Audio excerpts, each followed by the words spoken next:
السلام علیکم۔ علامہ اقبال کا ایک شعر ہے، غیرت ہے بڑی چیز جہانے تگ و دو میں، پہناتی ہے درویش کو تاج سر دارا۔ اور اس وقت عالم اسلام میں اس کی اجتماعی کمی ہے، ورنہ جو فلسطین میں ہو رہا ہے شاید نہ ہو۔ 50 سے زائد ملک، ایٹمی طاقت کے عمل، مضبوط فوج کے عمل، کئی ملک اور مضبوط معیشت کے عمل، ایون کہ جو دنیا کو تیل سپلائی کیا جاتا ہے، انرجی کا جو مین سورس ہے وہ بھی مسلم ممالک کے پاس، مگر اس کے باوجود اپنے ان مظلوم بھائیوں کو چھوڑ دیں۔ مسلمان بھائی انسانیت کی بنیاد پر ان کی مدد کرنے سے قاصر ہیں، وجہ وہی اجتماعی غیرت کی کمی۔ اچھا، ایک بات اور جو بہت اس حوالے سے ضروری ہے، جو دنیا کو سمجھنی چاہیے، مسلمانوں کو خصوصی طور پر، کہ آپ دیکھ لیں دنیا کے مختلف ممالک میں احتجاج ہوئے ہیں اور بہت بڑے بڑے احتجاج ہوئے ہیں، ان کے مسلمان ممالک سے زیادہ یورپین ممالک میں ہوئے ہیں، مگر اس کا کیا نتیجہ نکلا ہے؟ کچھ بھی نہیں، جوتے کی نوک پہ اسرائیل رکھتا ہے۔ اسی طرح South Africa international court of justice میں وہ کیس لے کے گیا، وہاں انہوں نے کہا ہے کہ یہ بند کرو سب کچھ، جو غیر انسانی جو کچھ کر رہے ہو، مگر اس کا کیا نتیجہ؟ انہوں نے بند کیا؟ نہیں کیا۔ شاید جتنے دوران وہ کورٹ میں کیس چلتا رہا ہے چند دن، وہ ہر روز اسی شدت کے ساتھ حملے جاری رہے، ان میں کوئی کمی نہیں آئی ہے کہ وہ عالمی اصول و ضوابط کو بھی اسرائیل جوتے کی نوک پر رکھ رہا ہے۔ وجہ یہ اس وقت جو دنیا کو چلانے کے لیے ادارے موجود ہیں، شاید 90% سے زائد ان کے جو ایڈمنسٹریٹو طاقت ہے وہ انہی کے پاس ہے، اور اسی لیے ملک کے معروف دانشور جناب حسن نثار صاحب وہ اکثر کہتے ہیں کہ امریکہ کی اپنی حیثیت خود ان کے آگے ایک وائٹ نیگرو سے زیادہ کچھ نہیں ہے، وہ اتنے مضبوط ہیں۔ شاید ظاہر ہے جب مسلمان ملکوں کے آقا کے وہ آقا ہوں تو کون ان کے خلاف بولے گا؟ شاید انسانیت، انسانی ہمدردی اور یہ سارے اصول ضوابط یہ طاقتوروں کے لیے ہی ہیں، کمزور کے لیے کچھ نہیں ہے جرم ضعیفی کی سزا مرگ مفاجات۔ آپ معاشی طور پر جتنے بھی طاقتور ہو جائیں، آپ اقتصادی طور پر جتنے بھی طاقتور ہو جائیں، آپ کے پاس ایٹمی طاقت کیوں نہ ہو، مگر آپ کے اندر جب اجتماعی غیرت کی کمی ہو تو ایک 90 لاکھ کی آبادی والا ملک 150 کروڑ سے زائد آبادی والے ممالک کی ایسے ہی انسینٹ بجاتا ہے، اور کسی کی جرت بھی نہیں ہوتی، کہاں 1 کروڑ سے بھی کم اور کہاں 150 کروڑ۔ اچھا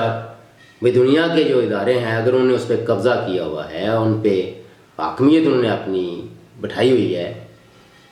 تو کیا مسلمان ممالک میں کوئی ایسے دانشور، کوئی ایسے انٹلیکچوئل، کوئی ایسے علماء، سوری وہ مولوی والے علماء نہیں، جو اپنا سائنٹسٹ جسے کہتے ہیں، جسے قرآن سائنٹسٹ ان کو کہتے ہیں، اس کو قرآن میں علماء کا ہے، وہ والے علماء وہ ہے نہیں ہیں؟ آپ دنیا کے کسی بھی ملک میں چلے جائیں، وہاں اچھے سے اچھے ادارے میں آپ کو عربوں ممالک کے ہی بڑی اعلیٰ عہدوں پر لوگ ملیں گے، ٹیکنیکل، پروفیشنل، مگر کیا وجہ ہے کہ ان کے اپنے ملکوں میں ساری وہ نیم جمہوریت، ڈکٹیٹر اور آمریت اور ملوکیت سے ساری، کہ شاید جو قومیں اپنے لوگوں کو حقوق نہیں دیتی ان کو بیرونی دنیا حقوق نہیں دیتی۔ مسلمان ممالک میں آپ دیکھ لیں، وہاں کے جو ان کے عوام ہیں، وہاں کے عوام جو ہیں، ان کی اپنی حکومتیں ان کے ساتھ کس طرح کی فسطائیت رکھتی ہیں، تو ظاہر ہے باہر والے کیوں کر ان کی عزت کریں گے۔ ہر ممالک میں اگر انہیں کے پروردہ بیٹھے ہوئے ہوں گے تو نیچے عوام کا رد عمل کچھ بھی ہو جائے وہ ظاہر ہے انفرادی طور پر ہوگا. ریاست کی جو طاقت ہے وہ اس کا جو قبضہ ہے وہ انڈائریکٹ بہرحال انہی لوگوں کے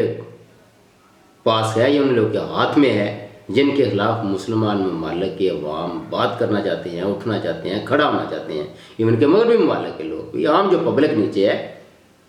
ان کا رویہ اور ہے انسانیت کے حوالے سے, انسانی حقوق کے حوالے سے. ٹھیک ہے, جس طرح پاکستان میں دیکھ لیں عوام کا جو سینٹیمنٹ نیچے ہے وہ کچھ اور ہے ریاست کا, اور ریاست کے اداروں کا کچھ اور ہے, چلانے والوں کا کچھ اور ہے. یورپ میں بھی ایسے ہے, نیچے عوام آپ ان کی جو ہے اس کو صرف انسانیت کے حوالے سے وہ بات کرتے ہیں اور مسلمان ممالک کی عوام سے بہتر شاید کرتے ہیں, مگر چونکہ وہاں حکومتیں انہی کی پروردہ ہیں اس لیے شاید کوئی کچھ ہو نہیں پاتا. اچھا, یہ کیا ہوتا ہے کہ عوام کا نیچے رد عمل اور طرح کا ہوتا ہے, حکومتوں کا اور طرح کا ہوتا ہے. تو شاید ظاہر ہے 20 کروڑ لوگوں کو, 10 کروڑ لوگوں کو یا ان کے 10 لاکھ لوگوں کو بھی کنٹرول کرنا مشکل ہو, ناممکن کہہ رہے ہیں, لیکن ان کے ایک لیڈر کو کنٹرول کرنا آسان ہے. وہ یہی پالیسی دنیا میں چل رہی ہے اور یہی پالیسی باقی ممالک اپنے تئیں انٹرنل تو سطح پر بھی چلا رہے ہیں. غزہ کی تباہی کے مناظر مسلمان ممالک کو منہ چڑھا رہے ہیں اور یہ شاید اسی طرح آگے بھی سال کا سال گزرتے جائیں, دہائیاں گزر جائیں اور اس پہ کوئی خاص حکمت عملی مسلمان ممالک نہ بنا سکیں. یاد رکھیے گا کہ مسلمان ممالک کی جو عوام ہے وہ کسی ملک کی بھی ہو, انکلوڈیڈ غیر مسلم ممالک بھی, لیکن جو کہ زیادہ تر ہم بات اپنے مسلمان ممالک کی کرتے ہیں, تو وہ جہاں کسی ملک کے بھی ہوں ان کی سوچ اپنے حکومتی جو لوگ ہیں, اپنے جو ریاست پہ جن کا قبضہ ہے ان کے ساتھ کلیش ہے, مطابقت نہیں رکھتی. اس کی سب سے بڑا یہ جو سبب ہے نا مسلمان ملکوں کی تباہی کا, بربادی کا, کہ عوامی جذبات کی جو نمائندہ حکومتیں ہیں ہی نہیں اوپر. عوامی جذبات ایک طرح کے ہوتے ہیں, وہ کچھ کہہ رہے ہوتے ہیں, عوام کچھ تو سوچ رہی ہوتی ہے, جبکہ ان کے اوپر جو حکمران مسلط ہوتے ہیں یا مسلط کر دیے جاتے ہیں ان کی سوچ بالکل مختلف ہوتی ہے. اور یہ کسی ایک ملک میں نہیں, یہ یہاں بھی, اور جو ممالک غیر مسلم ہیں اس والے سے بھی, صرف فلسطین اور اسرائیل کے معاملے کے والے سے وہاں بھی ایسی ہے. لیکن یہ ہے کہ ان کے کم از کم جو اندرونی معاملات ہیں وہاں ان میں اپنی عوام کے ساتھ, اپنی عوام کے حقوق اور باقی سب کچھ ان کا بڑا بہترین ہے, وہ زبردست ان کی پالیسیاں اپنی عوام کے لیے. لیکن یہاں ذاکر ہے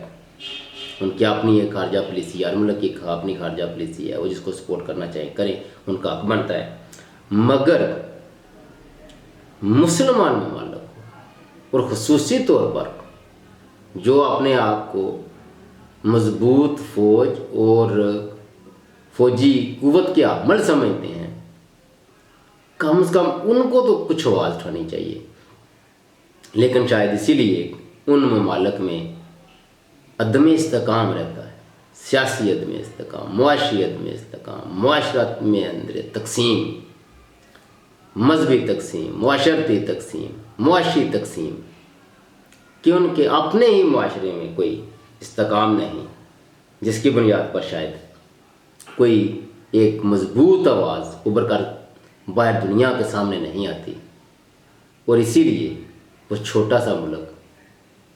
وہ 1 کروڑ سے کم آبادی والا ملک 150 کروڑ سے زائد آبادی والے ممالک کی اینٹ سے اینٹ بجا رہا ہے, اور دنیا کے ہر رسول ضابطے کو جوتے کی نوک پر رکھ رہا ہے. یہ عدالتیں, یہ عالمی ادارے, یہ وہی ہیں جب عراق, افغانستان, شام, یمن یا کسی بھی اسلامی ملک کا مسئلہ ہو تو وہاں صرف ایک قرارداد پاس کرنے کی ضرورت ہے اور وہ چڑھ دوڑتے ہیں. مگر جب اسرائیل کے خلاف کوئی قرارداد پیش کی جاتی ہے تو 15 میں سے 14 ممالک ایک طرف ہوں تو وہ ایک ملک امریکہ اس کو ویٹو کر دیتا ہے.